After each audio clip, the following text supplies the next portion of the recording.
আসসালামু আলাইকুম। এটা হলো পিয়াস 2021-এর মডেল। একটা অরিজিনাল রিমোট আছে, এটা কাজ করে। এটা হলো অরিজিনাল সেকেন্ড কি, এটা এটার সাথে ম্যাচ করা নেই। এটা এখন এটার সাথে সেট আপ করবো। দেখেন কাজ করে না, লাগানো কাজ করে না। এখন এটা সেট আপ করবো।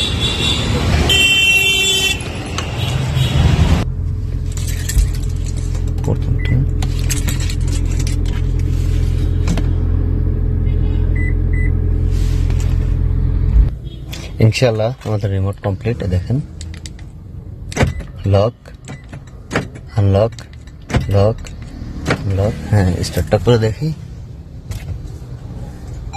হ্যাঁ, স্টার্টও কমপ্লিট। আল্লাহ উদ্যান গাড়ির চাবিঘর থেকে। আপনাদের যাদের লাগবে আমাদের সাথে যোগাযোগ করবেন। যে কোনো রিমোট চাবি আমরা তৈরি করে থাকি। আল্লাহ হাফেজ।